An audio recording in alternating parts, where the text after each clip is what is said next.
Police Minister on special leave, Senzo Mchunu's Chief of Staff, Cedric Nkabinde, yesterday flipped Parliament on its head. In this video, I'm going to show you what's going on there. But if you stay with me right up until my biblical reaction, you may be entertained at times, you may be confused at certain times, but you'll be happy with the conclusion, because this is important for our journey to the destination, because I promise you that South Africa will prosper. You ready to see what went down? Okay, press like and let's go. Myself and Mr. Nkabinde got to know each other on a professional level because he was working with someone that I knew. He was a colleague at IPT, a colleague of Mr. Nhlanhla, and that Nhlanhla works with Nkabinde. That's how I got to know Nkabinde first. So the engagement in Nkabinde was always about work issues, mostly, nothing else. Until he's out of the job, then he'll start telling me about how is he trying to make the ends living and how he's trying to survive on things. So we ended up having those casual talks with him. You know, I will know his house, I know his wife and his two boys, but the rest, I didn't necessarily know much about him because we're not friends to that extent. It's people that know each other. So the engagement between myself and Mr. Nkabinde and the minister only happened on a day when Mr. Nkabinde took me to Mpangeni.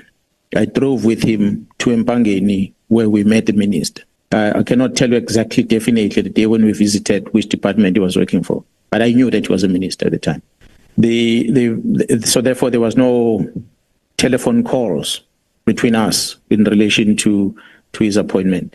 He was working for IPT. He left IPT, he was unemployed. Up until the Minister of Police, Mr. Senzo Mchunu, was appointed as a Minister of Police. That is when he invited Nkabinde to come and join him to work with him as a Chief of Staff. When he received the phone call from the minister, he had no clue what is a Chief of Staff. So after Senzo Mchunu tried to disband the political killings task team, General Mkhwanazi also contacted Nkabinde, his Chief of Staff, to try say, this is not right, what's going on? Get a meeting between us so we can talk. On the day when I became aware of this, I couldn't blame Nkabinde on anything because to me, he was honest to tell me that the letter was going back and forth, being corrected, and he was pressured to make sure that it's delivered at the Office of the National Commission. Or the content of my engagement with him appeared in the social media somewhere, that I threatened the Minister of Police with arrest and so forth, because I had said that if this is going to be implemented like this, the minister will be accused of crime, and that might end up bad towards the minister. So let's fix this. So unfortunately, the following day after talking to Mr. Nkabinde, the conversation between me and him was twisted somehow in the social media, but it landed in social media. So then we had a conversation the following day where he said to me he believes his phone was somehow been tapped by someone was listening to our conversation and so forth. They did not share the conversation with anyone. So that's when I started asking myself questions about Nkabinde himself. Honorable Chair members, I then am not going to talk much about what I became aware of most recently, that indeed Nkabinde was instructed to record me at the time. Instructed to record the conversation between me and him. So it means when I was talking to him, I was recording, and he would have shared that recording to someone. That's why that recording ended up in the social media the following day. So today, Senzo Mchunu's Chief of Staff, Cedric Nkabinde, had his opportunity to tell his side of the story, and it started like this. I, Cedric Nkabinde, swear that evidence that I shall give shall be the truth, the whole truth, and nothing but the truth. And so help me God. Well, that's how it started. And boy, was it an interesting testimony. It was around about a year of 2017. We received a complaint from Minister Mchunu at IPT. Yes. We received a complaint from Minister Mchunu.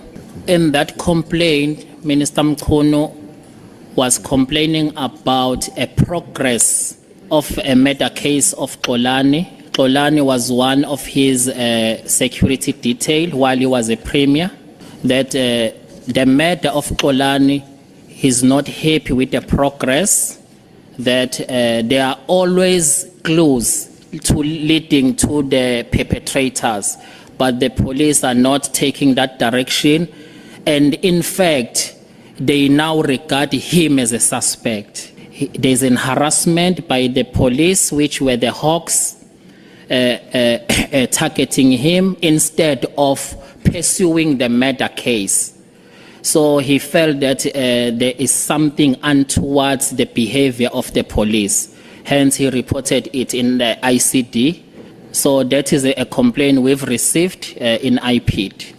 I was assigned to the docket to investigate that case.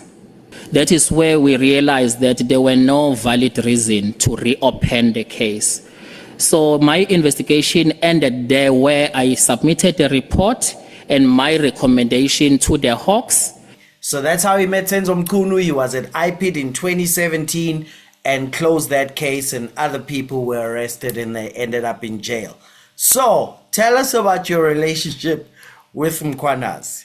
It was during that time when General Mkhwanazi was introduced to me while I was in IPID. After you left IPID in 2018, did you subsequently have any dealings with Minister Mchunu? I got to know Minister Mchunu in that basis. Then after that, I kept contact with him, even though it was not regularly. But he's a person that I kept contact with him as a person of a high profile. Once in a while, we do have to chat on some other general things, maybe 6 months, 8 months, but it was not regular. But I kept contact with him. Why? What would have been your common interest to keep contact with my Mr. common interest, Chair, this is I know this person as a premier, and I'm having now direct contact with him. So he's a person I look up to as our high profile in the government, in politics. You only see these people on TV. Then once you have that, then I kept contact that now I know a premier. For the status, I know the premier. Like for instance, here in this room, if I can get a number, I'll keep it. I'll keep it. These are high people I will look up to. You see them on TV. Now I've got a direct contact with that person.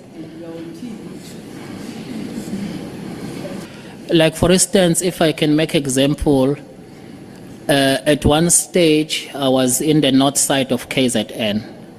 Then when I pass Mpangeni, I remember that there's a person I know here, if he's at home. Then he welcomed me. I came past by just to greet him and talk general things. There was absolutely nothing. In fact, there was even nothing. He was even out of government. There was nothing we could relate, except that I was the one who thought it fit to keep this contact of a person which I see him as a high regard. He's a person that he got appointed as a minister of DPSA. You'll send that test, congratulations, minister. Then you leave it there. Those type of interaction. Not necessarily, I'm not in politics, not necessarily what is it that we were a specific subject.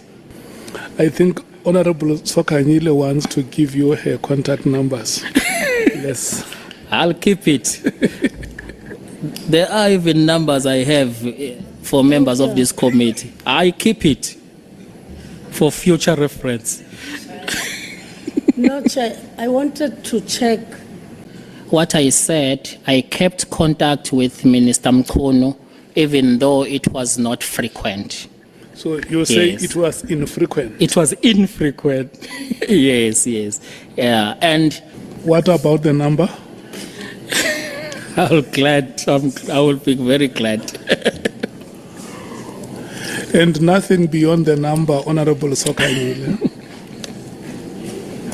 Well, Soviet Nhlanhla's jokes were not the last joke. Nkabinde then took it up a notch. In your statement, at paragraph 32, you say Minister Mchunu was appointed as the Minister of Water and Sanitation in 2021 through to 2024.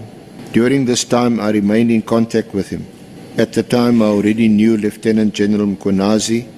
I had been introduced to Lieutenant General Mkhwanazi in 2017 by a colleague, and I worked with the task team at IPID, Mandla Mashlangu.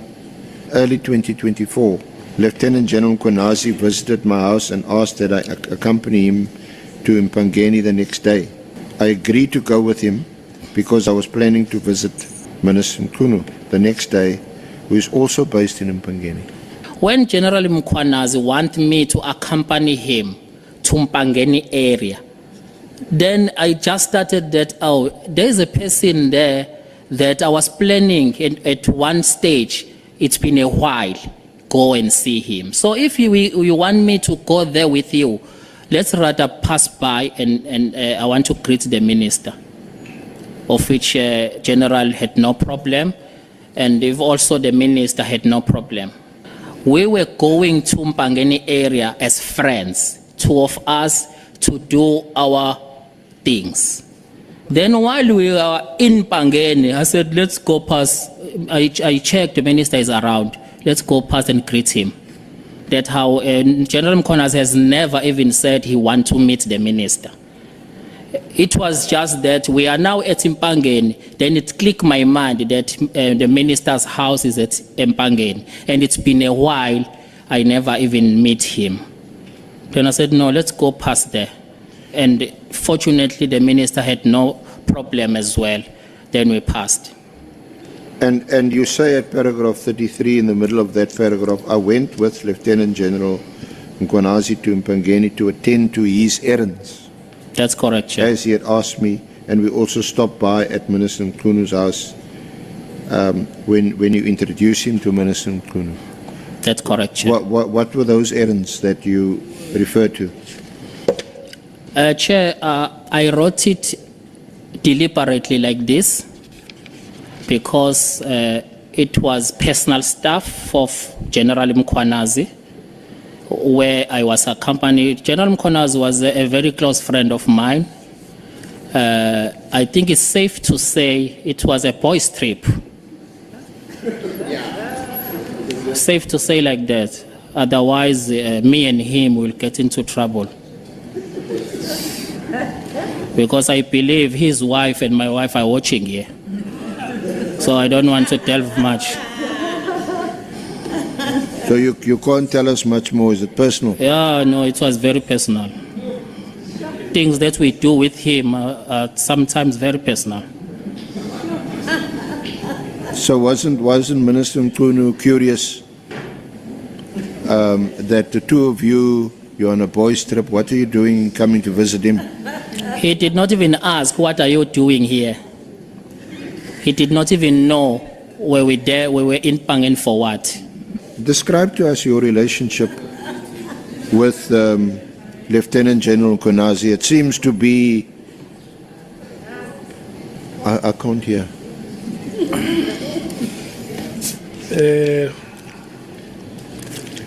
Honorable members, a boys' trip is a boys' trip. Yes. So let's keep it straight and simple. Boys' trip. That is what Mr. Nkabinde is saying, that let's just keep it straight and simple. May we proceed as... Yeah. We agree.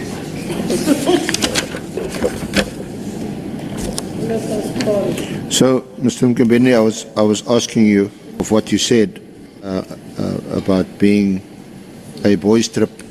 It seems to be quite an intimate relationship. And you're nodding. Very, very. So describe to us that relationship that you had with him. Chair, I can just give some few examples why I'm saying General Mkhwanazi is a very close friend of mine, which I even disclosed to the minister, that KZNPC is my friend. First example, it's already on the table. He assisted me even to find a job while I was not employed. That's the first thing.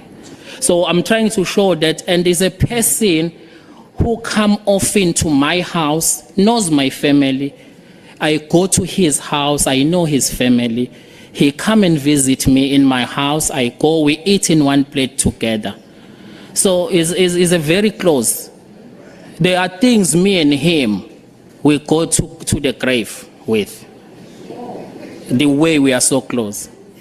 Things that when he was doing a media briefing, when he was testifying in the Nhlanhla Commission, when he testified here, he never mentioned it himself.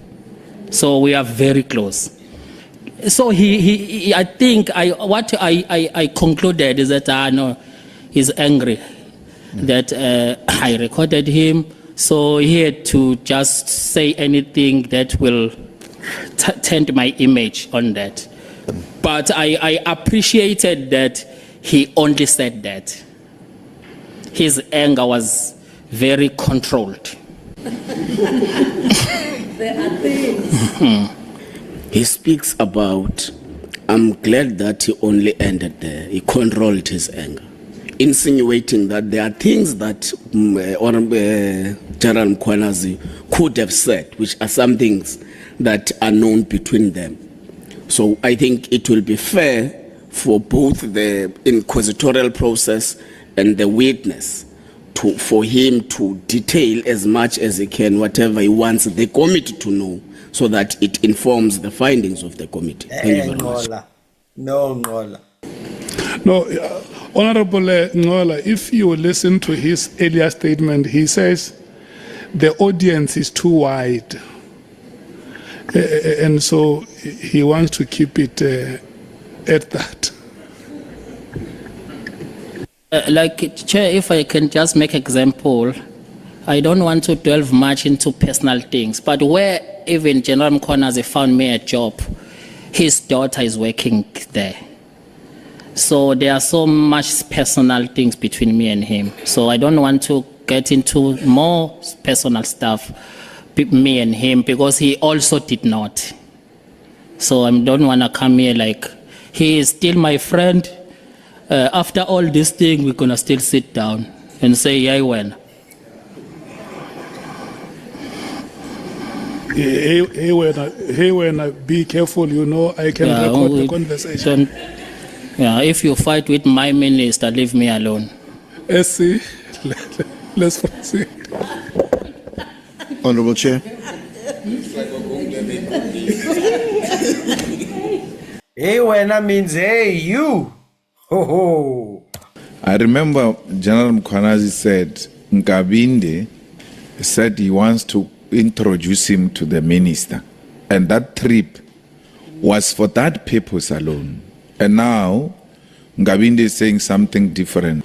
I heard what General Mkhwanazi is saying, but for me it was easily to understand. He was avoiding errands. He was not telling the truth. But I concluded that no, maybe you will probe him and talk about his errands. As a result, Chair, he is the one who came to fetch me at my house with his car to go. On a boys' trip. Sorry, sir? On a boys' Yes, trip. he's the one who came to my house and fetched me with his car, with his petrol.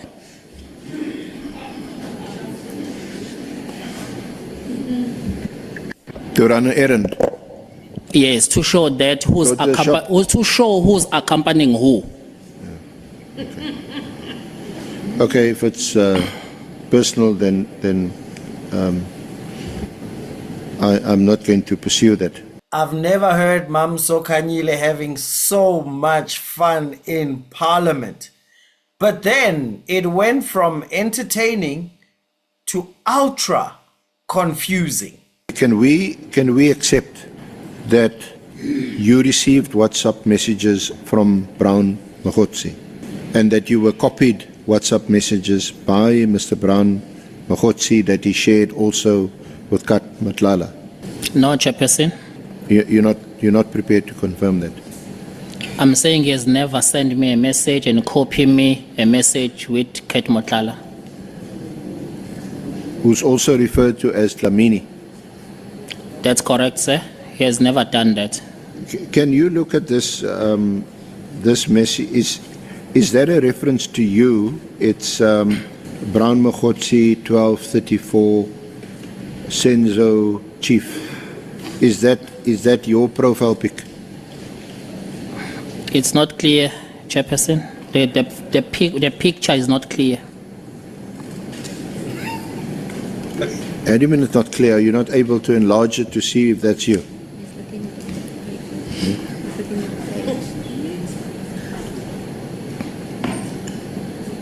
Sorry, Mr. Chairperson, the picture is not clear. I can't say if it's me. And the reference to Senzo Chief, is that not a reference to you as Mchunu's Chief of Staff? Chair, I'm not Senzo Chief. That's not me. I'm Chief of Staff in the office of Minister Senzo.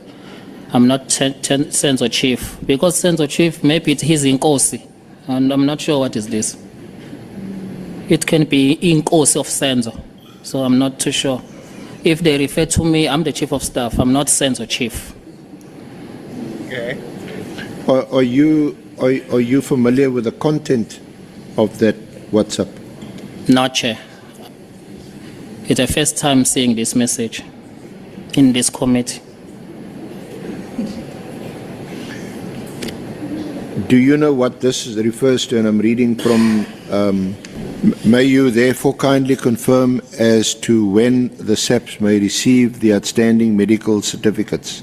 I need to emphasize to you that this project was commissioned by the Minister of Police pursuant to a presidential pronouncement, and therefore failure to perform on your part will cause serious reputational damage to both yourselves and SAP's top management. We certainly cannot afford the aforesaid. Hoping that your office will make good of this situation. I see this message for the first time, Chair. You don't think that that is a message directed to the Minister of Police? No, Chair.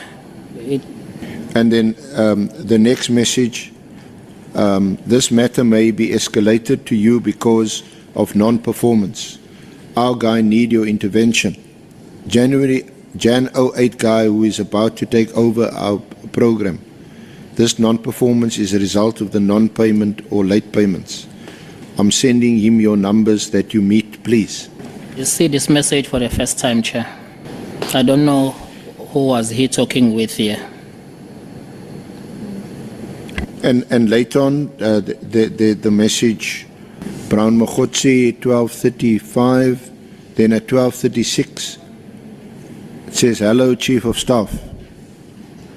Got your numbers from Mr. Brown, requesting a meeting, please. Is that not a message directed to you? Mr. Nkabinde, the messages that have been put to you by the SC, do you deny knowledge of all of them? That's correct, sir. I don't know them. You don't know them? All of them, yes. There is the use or the uses of the words Senzo Chief and Chief of Staff respectively. Is that correct? Yes, I can see them, Chair. And then when you have said that when it is written Senzo Chief, it does not mean you because you are the Chief of Staff. That's correct, sir. And then in the second instance where the words Chief of Staff are used, does that refer to you?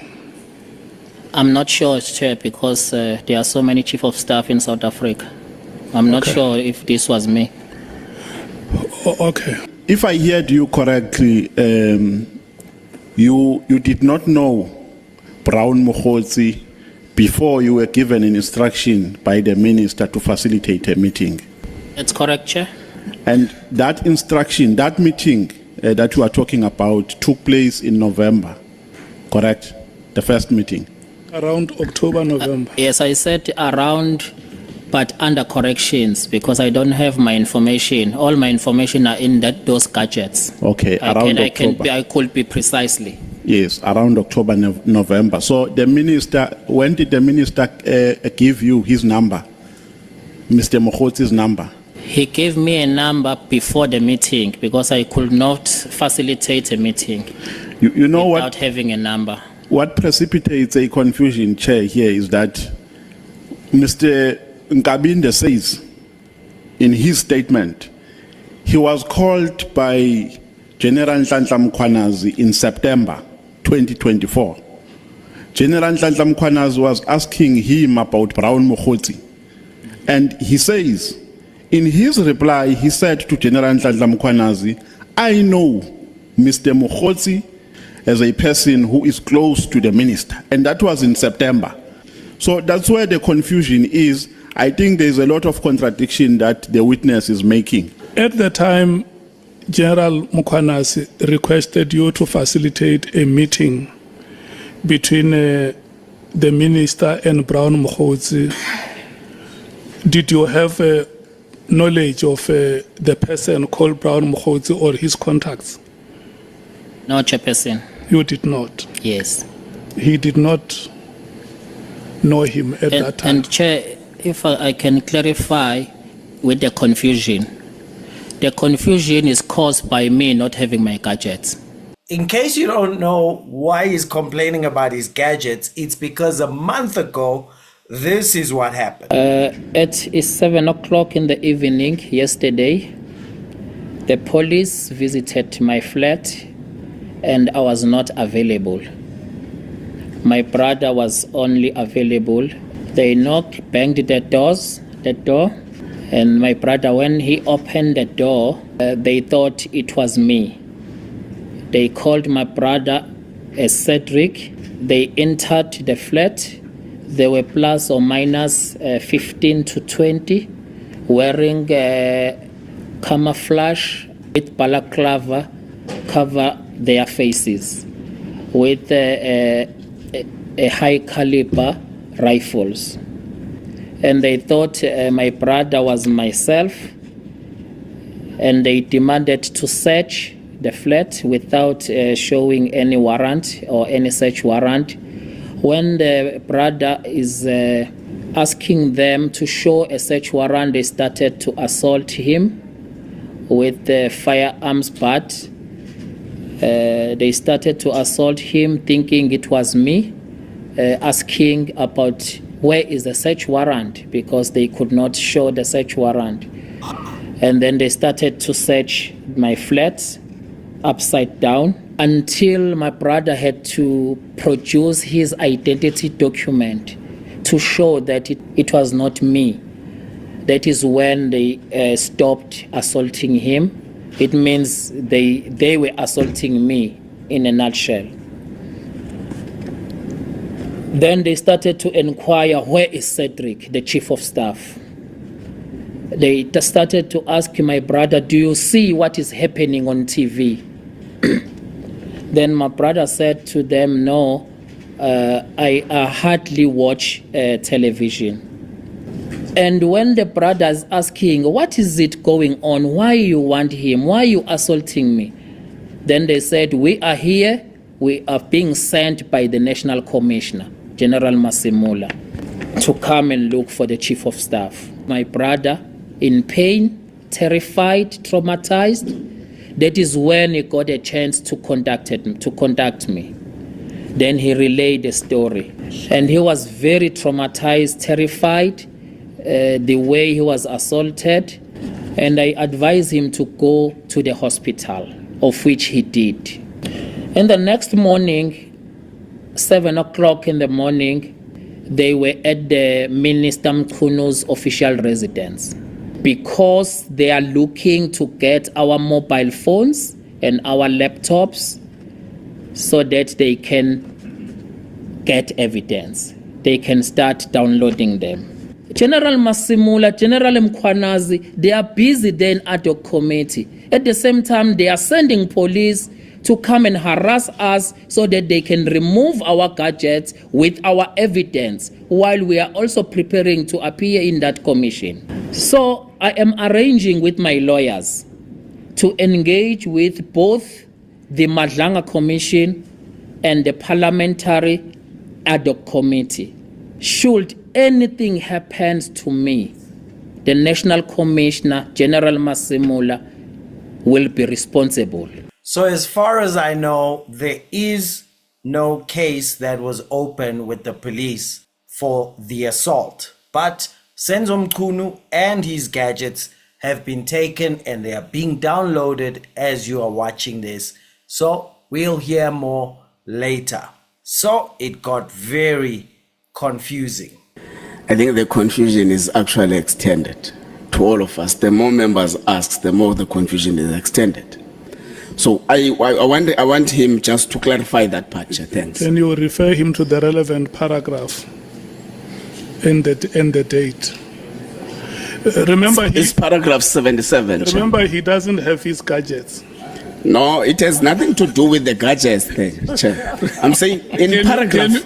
Can you refer him to the relevant paragraph, Honorable Member? It's paragraph 77 of the witness statement. Yes. It's not in the gadgets. It's in the statement he deposed. Yeah. He says, General Mkhwanazi did send the number and I confirmed. The only thing he does not confirm in paragraph 77 is the associate part. But he confirms everything General Mkhwanazi has said before this Ad Hoc Committee. At Lusikisiki. At Lusikisiki. And when was that?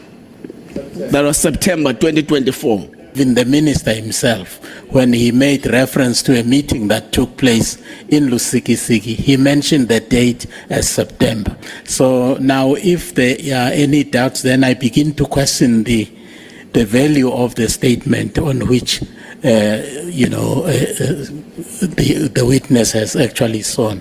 Mr. Nkabinde, what is your take on the Lusikisiki matter and the date of the 30th of September? Guided by the 30th September, if that date is correct. 30 September, when I was in Lusikisiki, the meeting of Brown Mohotsi would have been happened before that.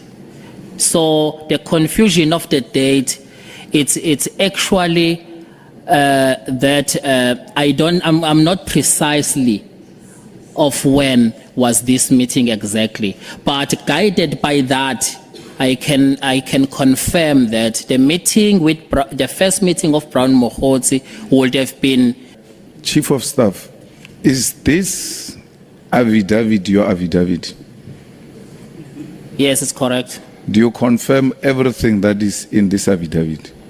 It's correct. Did you have your gadgets when you were writing this affidavit? No, dates I was thumb-sucking. So we are being given a thumb-sucked information here in front of the nation and we must accept that. When I was consulted by the evidence leader, I was upfront with them that it is so unfortunate that I can't be precise with dates because I don't have information with me because of gadgets. Then I was advised to more or less, do you think it could be when? So this I made this reference based on that, of which now I can confirm, guided by the call of General Mkhwanazi, of which even that call, I can't be precisely, it was 30 September. I'm just guided by what he said. Let's use the chronological method. Between the two events, which one came first? Lusikisiki and the October-November meeting. It means it was an oversight on my side. The meeting of Mkhotsi, it can't be after Lusikisiki. It's before. No, Chair, we see, Chief of Staff, we were very serious and you are under oath. You can't say, guided by Mkhwanazi's call, now you know that you actually received the number before that call. If you are guided by that, it should have guided you when you were writing it here. You are deliberately misleading us. You are deliberately misleading us. And it's a shifting goalpost. When he's caught, he says, hey, I can't remember. Oh, now I'm guided by Mkhwanazi. Mkhwanazi should have guided you when you were writing this. You read this affidavit. You then even confirmed that you understand what you wrote here. But what you wrote here contradicts exactly what you are trying to tell us. Where in my affidavit, where there are specific dates that are mentioned or a period, I could apologize to the committee, but if there are this discrepancy in terms of dates and the period, it's because I don't have a help on my accurate information from my gadget, which is over the month is not been returned to me. Should we therefore, and I'm saying this notwithstanding what Mr. Malema had said earlier on, should we therefore accept that the first meeting between the minister and Mr. Brown Mokgotsi, which was coordinated by you, would have taken place before the 30th of September? That is correct, sir. Mr. Nkabinde, jy mors ons tyd hier vandag. You're really wasting our time. I want to ask you, are you the only person in that department that has access to dates? Does the minister not have a PA? No other support staff you could have verified these dates with? That's the one thing. Secondly, you've given us a sworn statement. You have sworn this morning. You now come and you say you have thumb-suck dates. You have a guided statement, and your dates are based on what previous witnesses have said. Are we really meant to probe further on a statement that is not truthful? In terms of arranging the meeting with Brown, there will be no other staff member who would have been involved, because it was only me having a Brown's number and contacting Brown. And another thing with the statement, I was truthful and very open to the evidence leaders. Then they drafted the statement for me. When they drafted a statement for me, after we consulted, we checked it, rectified, but I was open to them that I'm not too sure about the sequence of events because I don't have anywhere to recollect. But I am confirming that a sequence of events, Mkhwanazi would have called me after that meeting. Even if the statement was written by the evidence leader, they gave you to read the statement. They made you to confirm the content of the statement. And you signed the statement, unless you are telling us that you signed it ad duress. If you are saying to us they made you to sign forcefully, then we can understand. But if they made you to read the statement and allowed you to sign it before the statement was commissioned, then it means the problem is with you. Mr. Nkabinde, let me greet you. Angiqale ngokubonga uHonorable Nomvalo ngokusivezela le discrepancy engaka. Thanks so much, Honorable Nomvalo, for revealing this great discrepancy. Kunesilungu esithi show me your friends, I'll show you who you are. Ubani umngane wakho between ubaba uMkhwanazi nobaba uSibiya? Who's really your friend between General Sibiya and General Mkhwanazi? General Mkhwanazi. Hey. Angeneme kahle mfethu. Ngoba indlela owenza ngayo ngathi umngane kaGeneral Sibiya. The way you're doing things, it's like you're a close friend of General Sibiya. Yabona uvuma lokho, uphike lokho, ukuphika ukuvume futhi. You agree to this, then you deny this, then you agree again and deny it again. Lama date lawo mfethu bekumele wena umufika la. Ukucacisa uthi ngithathelwa amafoni ngicela ungabhali statement. These dates, when you got here, you were supposed to say, my gadgets are gone, I can't write a statement. Yabona nje ngabe uyangicela uthi Shongwe mfethu ngicela ungicelele ku chair bangikhulule ngiye ekhaya. I think you must just ask me and say, Shongwe, please just talk to the chair and let me go home. La kusesigodlweni kuyashisa mntaka baba. Angeke wacamba manga. Things are hot here. You can't lie here. So ngicela ukuthi mhlawumbe awubona uchair masiphuma la yabona. Nixoxe mhlawumbe uyele ekhaya kababa uphinde ubuye. My brother, maybe when we leave here, just talk to the chair and go home and come back another time. Ngoba ayichangeke. Lento evezo umfoka Nomvalo isiqhaqhe yonke lento. Because no ways, what Nomvalo is raising has just shattered this whole thing. Ngisasikholwa ke lesi statement sakho mntaka baba. Personally, I don't believe your statement anymore, my brother. Mhlawumbe ufuna ukuthi utholele ithuba lokuthi sibhale futhi. Don't you want an opportunity to write it again? Mekuza ngendaba zama date ngingakusho la ukuthi ama date angekho certain ngawo ngoba when it comes to dates, I admit the dates I'm not sure about them. Ngiyakuvuma kodwa ngokwezinye izinto and also I take ownership of this statement. I'm not definitely shifting any blame or to evidence leader because the statement was read by me and I signed. So it was an oversight that I could not, and the evidence leader could not pick up, and my legal team could not pick up that how can this one come first? So it was an oversight in the discrepancy of dates because I don't have information with me. Thank you. Ukuthi ish kuningawe mfethu yazi kuningi impela. Oh man, you're stressing me. There's so much with you.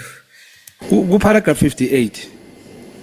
You say you decided to record Ubaba Mkhwanazi, right? You decided. Ku paragraph 58 of your statement. The same statement says Ubaba Mchunu uye watshela wena ukuthi record. So the same statement says Mchunu is the one who told you to record, while in paragraph 58 you say you decided to record. Ngizama ukuthi impendulo zakho ziyafana nezikababa uSibiya nezikababa uMchunu. So I'm trying to show you that your stories are just like Sibiya and Mchunu. Wena mfethu sise Tarashish. You are taking us to Tarashish. Sesibuya le Tarashish manje angisazi sithini. Ngingaceleli. Now that we're coming from Tarashish, I don't know. Don't you want me to ask for you? Mfethu ukuthi sikukhulule ngempela cela mina ngikucelela. Just ask me, I will ask them for you. Ngiyakuthembisa ngizokucelela mfethu noma I promise I will ask this committee for you. Qhubeka ngale statement. Or do you want to continue with this statement? On the first question, on number 58, I've been not led on this one as yet for me to clarify why I wrote like this in terms of recording General Mkhwanazi. I'm yet going, if we're going to come to that, I'm yet to explain what happened. But with my statement, I take ownership of the statement, we can proceed. I'm becoming more concerned when the witness actually says with confidence that we should continue with the evidence that he's leading. Now, if the witness before us now is not going to be sure on the dates, what will then be the merit of continuing interrogating him on the series of events that actually happened? And he does confirm that the information provided in the statement is the information he gave the evidence leaders. So I'm glad that he takes ownership of it. We must note that this is not just an oversight, it's perjury. We're talking about dates. It's not like a official residence matter and non-residence matter. And more than likely, these dates are correct, that it was October, November, because the minister went to go and visit the mine, Stilfontein, in November, and that's documented. So it's intentional and it's perjury. And as the EFF, we're going to go and open a case of perjury after this. This is a very short statement. You even have attorneys, so it was deliberate. It also talks to your credibility. You did an entire report about the IPID executive director. Can we take that serious if you don't pay attention to something between 5 paragraphs on dates and you have attorneys? It's intentional and it is perjury, and we must treat it that way, not just as an oversight. And even in the statement also, it should have been noted, I don't have my gadgets, I'm not sure about the dates. If you didn't know the dates, you should know that. You've been in the industry or in the service since 2018. You don't take chances, and especially dates. No, it's perjury. Thank you. October, November, and also, Chair, I want to put it on record, is lying. October, November is a correct date because that minister went to the mine on the 14th of November. Not in July, on the 14th of November. And then now he says, no, October, November is caught in a lie. He changes to be prior the call of Mkhwanazi. It's a lie. It's perjury, it's a lie. He needs to be arrested for lying to Parliament, lying under oath. So it was a mess. But they went on break and came back, and the chair had a solution. This was it. The statement that you have made here, that you do not have gadgets, by any professional standards is inexcusable, especially for a person in a position like the one that you hold of being a chief of staff, managing the day-to-day activities in the office of a minister. So the committee has unfortunately made a reflection on the evidence that you presented here, and is worried about the quality of statements that you have made before it. And so you will have to go back, because when you appear before us, you don't appear before us as an accused person. You appear before us as a South African who is having a conversation with the committee to help the committee to understand the difficulties. I mean, Advocate Patoi, when she was here, she said the criminal justice system is in a crisis. And as one of the role players there, you must help us to understand the extent of the crisis. So we want you to go back and make honest reflections about the information that you think we deserve to get from you. If there is any moral standard that you subscribe to, summon that moral standard to your statement. If there is any ethical standard that you subscribe to, summon that ethical standard to your statement. If there is any badge of integrity you have on your shoulders, put that badge of integrity on your shoulders, and then write a statement that you think is for the attention of this committee. Make a determination or make a choice to help us to arrive at a decision that can help the Republic of South Africa to move forward. We can't pray for you, unfortunately. It's a conscious choice that you must make as a citizen of this country, especially that you understand that you are one of the senior public servants in the democratic state. So go and look at yourself in the mirror. When you look at that mirror, see morality written in the mirror and read it and understand what it is. See integrity in the mirror. See ethics in the mirror. See all the values in Section 195 of the South African Constitution and internalize them. and then make a statement that must appear before this committee. That must come before this committee. We don't have time. Our time is expiring on the 28th of November. And in the next 10 days, you should be ready. In the next 10 days. Your legal team is here with you, behind you. You don't have to interpret anything to them. They have heard what the committee is saying. We need from you that conscious choice to help us to move forward. Thank you so much. Honorable members, we have come to the end of the proceedings. So basically, chairperson said, please, dude, just go think, pray, whatever you need to do, and come back and stop telling us BS. My biblical reaction from Psalm 36, deep in the hearts of the wicked, a voice tells them to do wrong. They have no respect for God. They lie to themselves.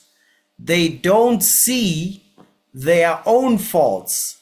So they are not sorry for what they do. Their words are wicked lies. They have stopped doing anything wise or good. So they lie to themselves. They flatter themselves. They don't see their own faults. So they are not sorry for what they do, or they never take accountability for what they do. Isn't it interesting that whether you see a government on the wrong side of prosperity, like the South African government, the ANC government, they lie to themselves. They don't see their own faults, so they are not sorry for what they do. They come into power in 1994. In 2025, they add 10 million more people to the unemployment line. Then they say it's the legacy of apartheid because they lie to themselves. They don't see their faults. Isn't Africa the biggest liar in the world? Number one, it's the poorest continent in the world. Yet, it's the one that flatters itself the most. I don't know how many times I hear the sentence, Africa is rich. No, it's not. It's brokest. Out of all continents, Africa is the brokest. Yes, but you need to understand colonization. No, Singapore was colonized.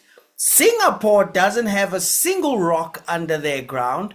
Singapore in 30 years went from being 10% as rich as we are to being 3 times richer than their past colonizer, the UK.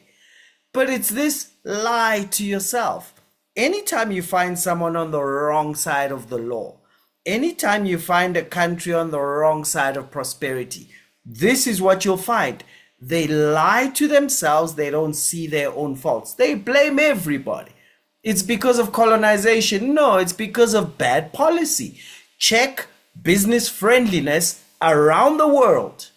Africa is the least business friendly. China used to be non-business friendly and it was poor. Under Deng Xiaoping, they became business friendly. The Asian tigers have risen. Corruption. Africa is the most corrupt continent in the world. But they lie to themselves. They don't see their own faults. Isn't this what he was doing? No, it's the evidence leader. And my lawyers also didn't help me. And the ones who arrested, who took my gadgets didn't help me. Blame everybody. Anytime you find someone who blames everybody, know that they will end up on the wrong side of prosperity and on the wrong side of the law. The ANC government has done both. They lie to themselves. They keep insisting that their policy is good while it's added 10 million people to the unemployment queue. And wherever is an ANC stronghold, unemployment is double wherever it is not an ANC stronghold. They lie to themselves. They don't see their own faults, so they're not sorry for what they do. Their words are wicked lies. They have stopped doing anything wise or good. Next time you're looking for someone to get into a relationship with, it may be a business partnership, watch out for people who have too many things they blame. Next time you go vote, watch out for parties that blame apartheid, that blame colonialism, that blame white people, that blame something. Look for the ones who take responsibility and come up with ways to make things work. Stop voting for liars, not because they lie to you, but because they lie to themselves. They never see their own faults, so they're not sorry for what they do. There is not a single legacy of apartheid in South Africa today. History says so, because countries that have taken on the right policies, countries that have elevated growth above distribution in 30 years look nothing like they did 30 years before. But you can choose to join the lies and join people who lie to themselves, who don't see their own faults. They blame everybody except their own responsibility. So don't vote for liars. No man can serve two masters, because either you love the one or hate the other, or you'll despise the one and honor the other. You cannot serve God and Karl Marx. So let's make history together. Cheers.